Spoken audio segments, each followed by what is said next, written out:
देखिए बाबू, कल पढ़े थे सापेक्ष अपवर्तनांक, और सापेक्ष अपवर्तनांक में हम परिभाषा बताए थे और सूत्र का भी डिस्कस कर लिए थे, है ना। सूत्र का भी डिस्कस किया गया था और बताया गया था आपको क्या है,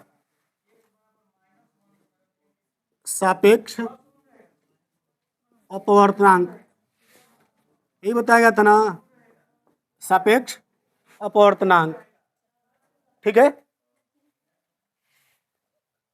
क्या हो गया जी, सापेक्ष अपवर्तनांक अभी लिखे थे। जो सूत्र लिखा गया था वह था 1n2 इंटू 2n1 बराबर 1, यानी कि इन दोनों का गुणनफल किसके बराबर होता है, 1 के बराबर होता है। अब देखो उल्टा है, यहाँ पर पहले 1 है, इसमें बाद में है, इसमें बाद में 2 है, इसमें पहले 2 है, उल्टा है ना। तो जब उल्टा का गुणनफल किया तो मान क्या आया है, 1 आया है। और यहाँ तक हम छोड़े थे और बताए थे कि इस पर हम लोग सीखेंगे सवाल, कैसे सवाल को किया जाता है। ठीक है, तो देखिए सवाल कैसे किया जाएगा। पहला क्वेश्चन है, इस पर सापेक्ष अपवर्तनांक पर कैसे पूछा जाता है और कैसे हल किया जाएगा। देखिए, बोले पहला है कि जल के सापेक्ष कांच का अपवर्तनांक 2/3 हो तो कांच के सापेक्ष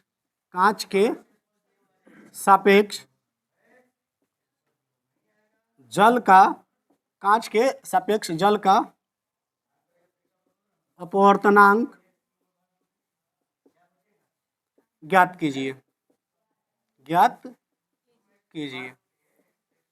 ये पहला सवाल है बाबू, ये उदाहरण है, देखते हैं क्या होता है, कैसे हल किया जाता है इसको। पहला, जल के सापेक्ष कांच का अपवर्तनांक 2/3 हो तो कांच के सापेक्ष जल का अपवर्तनांक ज्ञात कीजिए। हाँ,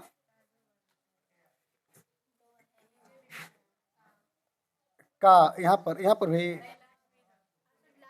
हाँ चलो, ये तो जल के सापेक्ष कांच का अपवर्तनांक 2/3 हो तो कांच के सापेक्ष जल का अपवर्तनांक ज्ञात कीजिए। इसका आंसर बताना चाहेंगे तो एक लाइन में है, एक लाइन में इसका आंसर बता देंगे। पहले ये चीज़ ध्यान रखेंगे कि इसमें क्या गणित के सवाल, फिजिक्स पढ़ते तो गणित करूँ हर कभी फेंक दो रफा के, तब दिमाग खुल जी ना। यहाँ पर देखो इसमें कैसे इसका आंसर बताएंगे। एक लाइन में, एक लाइन क्या, तुरंत जल है, कांच है, जल है ना। अच्छा, इस सवाल में पहले क्या है, तब क्या है, जो पूछा गया है उसमें पहले क्या है और बाद में क्या है, जल। उल्टा है ना, तो इसका आंसर उल्टा ही आएगा। इसका आंसर क्या आएगा, 3/2 हो गया। इसका आंसर क्या होगा, 3/2। समझे। तो हम बोलेंगे जल के सापेक्ष कांच का अपवर्तनांक 2/3 हो तो कांच के सापेक्ष जल का अपवर्तनांक ज्ञात कीजिए। तो जो यहाँ पर आएगा उसको पलट देंगे, वही आपका आंसर होगा। तो 2/3 है तो इसका आंसर क्या आएगा, 3/2 हो गया आंसर, बोले ना। लेकिन हल कैसे किया जाएगा, लिख कर कैसे करेंगे बाबू, लिख कर कैसे करेंगे, आंसर तो बता देंगे, लेकिन लिखेंगे कैसे। देखिए यहाँ पर जो सूत्र लिखे हैं, तो जो पहले है उसको क्या बोलते हैं, सापेक्ष, और जो बाद में उसको क्या बोलते हैं, अपवर्तनांक। तो इसमें देखो ना, पहले कौन है, जल का क्या है, सापेक्ष है ना। तो जल को पहले लिखेंगे, लिख देंगे जल, लिख दिए। और किसका अपवर्तनांक है, तो कांच तो बाद में रहेगा ना, कांच का अपवर्तनांक हो गया। इसको लिखने का तरीका यहाँ से लेकर यहाँ तक ऐसे लिखेंगे। जल, इसको क्या पढ़ेंगे, जल के सापेक्ष कांच का, ये नहीं लिखा है, तो इस पूरे लाइन को ये लिखेंगे। और इसका मान कितना दिया है, 2/3। क्लियर? तो बताइए, आप बताइए इसको कैसे लिखेंगे। कांच के सापेक्ष, पहले सापेक्ष कौन आ गया, कांच, तो कांच पहले रहेगा ना, कांच के सापेक्ष अपवर्तनांक ना, तो एन लिख देंगे, उसके बाद क्या लिखेंगे, जल। ये आपसे पूछा है, छोड़ देंगे। अब सूत्र पर जाओ ना, पहले क्या है 1, इसमें बाद में क्या है 1, पहले क्या है, बाद में क्या है, बाद में क्या है 2, और यहाँ पर बाद में पहले क्या है 2। यहाँ पर देखो कांच है, बाद में पहले कांच, उल्टा है ना। जब उल्टा रहेगा तो इन दोनों का गुणनफल क्या होगा, 1। मतलब इसको ऐसे लिख सकते हैं, जल एन कांच गुणे कांच एन जल, लिख सकते हैं, बराबर 1, लिख सकते हैं ना। अब देखो इसका मान दिया है, इस वाले का मान दिया है, कितना दिया है, तो यहाँ पर रख देंगे 2/, ये तो पूछा है ना, तो इसको ऐसे छोड़ देंगे, बराबर 1। बताओ 3 इसमें क्या कर रहे हैं, भाग, इधर आकर 3 कम, और 2 क्या कर रहा है, तो इधर आएगा, तो क्या ये हो जाएगा, कांच एन जल बराबर 3 कम 3, यानी गुणा करते ना के भाग, क्या हो गई, आंसर हो गई 3/2। बताइए ना, नहीं तो भाग कर देंगे, यहाँ तो भाग हो जाएगा ना, भाग करेंगे तो क्या आएगा, 1.2 कम 2, 1 कितना, 1.5 होगा, 1.5, ये आंसर हो जाएगा। तो इतना लिखिए, नहीं तो इतना लिखिए, दोनों बात क्या है, एक ही है। समझे? हम बताए थे बाबू कि जो जल रहता है तो इसको 60 में ऐसे लिखा जाता है, W लिखते हैं वाटर, Ng लिखते हैं कांच के लिए, बराबर 2/3। इसको कैसे लिखेंगे, GN, W बराबर क्वेश्चन मार्क। अब आसान हो जाएगा, ये हो जाएगा WNG गुणे GN, W बराबर 1, इसका मान दिया 2/3, GN, W बराबर 1, तो GN, W बराबर 3/2, यानी कि 1.5। तो हम यहाँ पर हिंदी में लिखे हैं, इसी को डिनोट कर दिया, प्रतीक लिख दिया इसका। समझे यार? कर लेंगे। अब यहाँ पर ऐसे ही बोल देंगे, इसी सवाल को हटाकर लिखे हो सवाल, हाँ, तो इस सवाल को लिख लो, लिखो मत, ये बोल रहे हैं तो इसका आंसर बताना। पूछे, बताइए, वायु के सापेक्ष, सुनना ध्यान से, वायु के सापेक्ष जल का अपवर्तनांक, वायु के सापेक्ष जल का अपवर्तनांक 1/2 है, तो जल के सापेक्ष वायु का अपवर्तनांक बताइए। 2/1, या हम 2 बोलते हैं, हो गया आंसर। लेकिन लिखना होगा तो इसका तरीका यही होगा। आ तो समझ में? पुनः एक बार, कांच के जल के सापेक्ष हीरे का अपवर्तनांक 7/2 है। कांच के जल के सापेक्ष हीरे का अपवर्तनांक, ध्यान सुना, जल के सापेक्ष हीरे का अपवर्तनांक 7/2 है, तो हीरे के सापेक्ष कांच का अपवर्तनांक क्या होगा? क्या?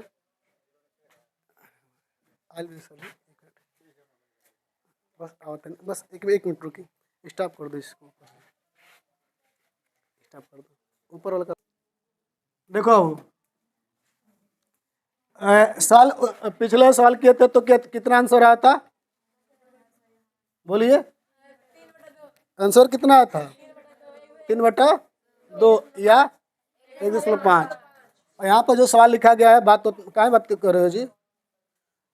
यहाँ पर जो सवाल लिखा गया हुआ है, वायु के सापेक्ष जल का अपवर्तनांक, वायु के सापेक्ष जल का अपवर्तनांक कितना है? 5/2। तो जल के सापेक्ष वायु का अपवर्तनांक, यहाँ पर देखो पहले क्या है और बाद में क्या है, जो जिसमें पूछा है अब उसमें देख लेंगे। पहले क्या है?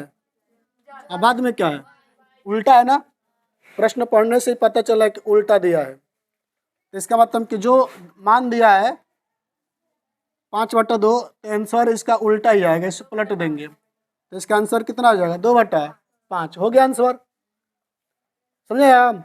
लेकिन लिखेंगे कैसे, y लिखा गया है ना, y का क्या है, सापेक्ष। y को किसे दिखाएंगे, a से, एयर, और सापेक्ष पहले लिख दिए, सापेक्ष का है तो। अब फिर क्या है, जल ना, जल को W, अपवर्तनांक के लिए n, बराबर कितना, 5/2। ठीक, अब इसको कैसे लिखेंगे, लिखा है जल के सापेक्ष, सापेक्ष का है ना, कौन है सापेक्ष, जल, बाद में पहले कौन होगा, W हो जाएगा। और y का क्या है, अपवर्तनांक, मतलब जो a है, a है वह बाद में रहेगा, और इसका अपवर्तनांक के तो n रहेगा। ये पूछा है तो क्वेश्चन मार्क हो जाएगा। अब देखिए एक दूसरे का उल्टा है, यहाँ पर a पहले है, यहाँ पर बाद में, यहाँ पर W बाद में, यहाँ पर ये पहले है, उल्टा है ना। तो इसको लिखेंगे ऐसे, ANW गुणे WNA बराबर 1। ठीक, और इसका मान दिया है ANW का मान 5/2 गुणे WNA बराबर 1। 2 इधर क्या कर रहा है, गुणा करता है,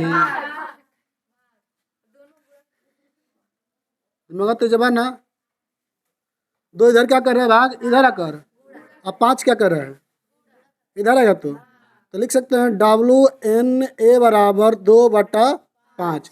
2 आकर इसमें गुणा किया तो 2 कम 2, अब 5 इधर गुणा कर, इधर आकर भाग, इतना भी छोड़ देंगे तभी आंसर सही है, नहीं तो 2 में 5 से भाग कर देंगे तो WNA बराबर 2 में 5 से भाग करेंगे तो भाग जाएगा नहीं, तो दशमलव बढ़ाकर 0, 4 बार जाइए, कट जाइए, तो कितना हिला, 0.4, यही हमारा क्या हो जाएगा, आंसर हो जाएगा। समझ में आ गया, कर लेंगे इस पर बाबू, सवाल इसी तरीके से पूछे जाएंगे, पूछे जाते हैं, आसान रहता है, समझ आया। चलिए तो तो मतलब सापेक्ष अपवर्तनांक समझ गए, निरपेक्ष अपवर्तनांक को देखिए, बेटा दें, देखेंगे बाबू, अगला हमारा हेडिंग क्या आ जाएगा, निरपेक्ष अपवर्तनांक, क्या आ जाएगा, निरपेक्ष अपवर्तनांक, निरपेक्ष अपवर्तनांक। परिभाषा बताए ना, पहले परिभाषा सुन लेते हैं, परिभाषा सुनते हैं, इसका परिभाषा क्या होगा, निरपेक्ष अपवर्तनांक का। निरपेक्ष मतलब क्या होता है, जहाँ पर हवा ना हो उसको हम निरपेक्ष बोलेंगे, इसमें जहाँ पर हवा ना हो उसको क्या बोलेंगे, निर्वात भी बोला जाता है। निर्वात मतलब जहाँ पर हवा ना हो उसे निर्वात बोलेंगे। ठीक, निरपेक्ष का परिभाषा होगा निर्वात के सापेक्ष, निर्वात के सापेक्ष, निर्वात मतलब कि जहाँ पर हवा ना हो, निर्वात के सापेक्ष किसी माध्यम का अपवर्तनांक, क्या बोले हैं, निर्वात के सापेक्ष किसी माध्यम का अपवर्तनांक को निरपेक्ष अपवर्तनांक कहते हैं। क्या बोले हैं, निर्वात के सापेक्ष किसी माध्यम का अपवर्तनांक को निरपेक्ष अपवर्तनांक कहते हैं। याद हो गया, काम उड़े दिला तारा, 3 हला बोल देने, 4 हला याद है ना भाई।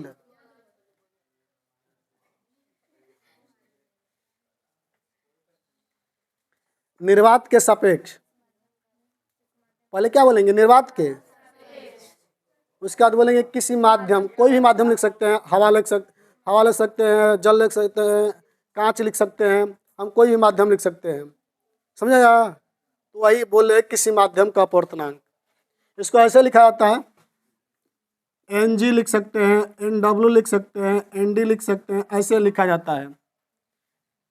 अब सिर्फ ये लिखा रहेगा, ये शब्द इस तरीके से लिखा रहेगा तो इसका मतलब यही होता है कि इधर कुछ नहीं है, इधर मतलब निर्वात है। इधर कुछ लिखे हैं, कुछ नहीं, यहाँ पर भी कुछ नहीं लिखे हैं, यहाँ पर भी कुछ नहीं लिखे हैं, कुछ नहीं है, उसी को हम क्या बोल रहे हैं, निर्वात।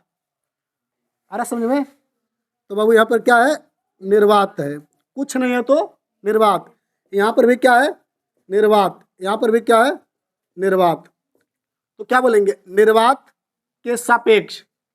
पहले तो यही ना है, हम बताएं कि जो पहले रहता है उसको क्या बनाते हैं, सापेक्ष बनाते हैं। जो पहले रहता है उसे क्या बनाते हैं, और जो बाद में लिखते हैं उसे अपवर्तनांक बनाते हैं। तो इसको पढ़ने का तो तरीका वही था, वही है, कुछ चेंज नहीं हुआ है, बस यहाँ पर निर्वात आया है, बाकी सब वही है। निर्वात के सापेक्ष हीरे का अपवर्तनांक। अब किसी माध्यम, मतलब कोई भी माध्यम हो सकता है, हीरा हो सकता है, कांच हो सकता है, जल हो सकता है, वायु हो सकता है, कुछ भी हो सकता है। अब इसके जगह पर तो वही बोल रहे हैं किसी माध्यम, मतलब कोई भी माध्यम हो जाएगा, समझे? तो निर्वात के सापेक्ष हीरे का, इसको क्या बोलेंगे, निर्वात के सापेक्ष जल का अपवर्तनांक, निर्वात के सापेक्ष कांच का अपवर्तनांक। समझे? लिखने का तरीका यही है। निरपेक्ष अपवर्तनांक में लिखने का तरीका यही होता है बाबू। बोलिए, क्लियर? तो परिभाषा क्या बोलेंगे निरपेक्ष अपवर्तनांक का?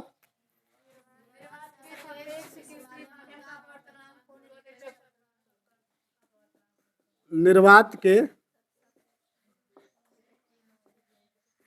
सापेक्ष किसी माध्यम के अपवर्तनांक, किसी माध्यम के